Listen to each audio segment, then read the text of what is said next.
नक्सली सरगना हिड़मा के मारे जाने के बाद कथावाचक संत राजीव लोचन महाराज का बड़ा और तीखा बयान सामने आया है।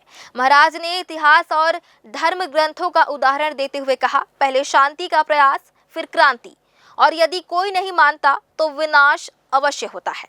नक्सलवाद पर चल रहे ऑपरेशन, सरकार के प्रयास और संत समाज के समर्थन के बीच अब संकेत साफ है कि आने वाले दिनों में अभियान और आक्रामक हो सकता है। नक्सली सरगना हिड़मा के खात्मे के बाद माहौल में नई हलचल है।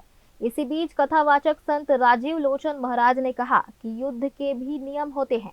उन्होंने महाभारत का उदाहरण देते हुए कहा, भगवान कृष्ण स्वयं पांडव गौरव विवाद को शांत कराने गए थे, लेकिन दुर्योधन ने बात नहीं मानी और परिणाम हुआ विनाश।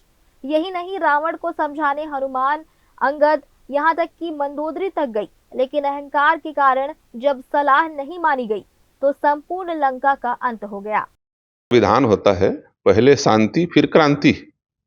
पांडव मन के और कौरव मन के बीच में जो विवाद पैदा हो रही से बोला शांत कराए बर भगवान श्री कृष्ण गए रही से, लेकिन कौरव मन नहीं मानी। दुर्योधन कही दी, सुई के नोक बराबर भी भूमि नहीं दूंगा बिना युद्ध के।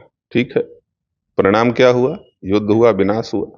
रावण को समझाने के लिए हनुमान जी गए, अंगद गए, स्वयं मंदोदरी ने समझाया। कितने लोगों ने समझाया? नहीं समझे। परिणाम क्या हुआ? विनाश हुआ। तो हम लोगों ने वीडियो देखा था, छत्तीसगढ़ के ओजस्वी नवयुवक कर्मठ मुख्यमंत्री, उप मुख्यमंत्री श्री विजय शर्मा जी, जो इस समय गृह मंत्री हैं, वो गए थे और जाकर के हिड़मा की मां के माध्यम से शांति प्रस्ताव भी दिया कि लौट आओ, आप हमारे भाई हो, हमारे छत्तीसगढ़िया हो, हमारे आपके साथ कोई वैमनस्यता नहीं है, आप किसी के बात पे आकर के यदि शस्त्र उठाएं, छोड़ दीजिए, आपके लिए शांति प्रस्ताव है। नहीं किया तो कोई बात नहीं, फिर नहीं किया तो जो होना है वो तो होगा ही होगा भाई। इसमें तो बहुत अच्छी बात है, लेकिन केंद्रीय गृह मंत्री ने भी बोला 26 तक का नक्सलवाद खत्म कर देंगे। बिल्कुल खत्म होना चाहिए। छत्तीसगढ़ ये सब चीज बर नहीं बने, यह धर्म ला धारण करने वाला और राष्ट्र ला दिशा देने वाला राज्य और पूरा भारत के एटीएम है कि नहीं? तो यहाँ से विकास के गंगा बहना चाहिए, प्रकाश के गंगा बहना।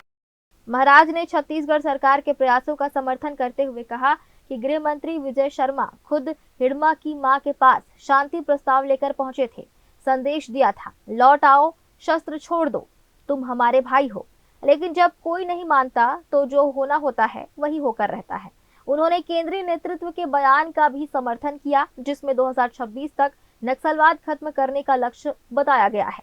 महाराज ने कहा कि छत्तीसगढ़ धर्म और संस्कृति की भूमि है, यहाँ विकास, प्रकाश और प्रेम की गंगा बहनी चाहिए। ग्रैंड न्यूज के लिए कैमरामैन राकेश मिश्रा के साथ पिंटू दुबे की रिपोर्ट।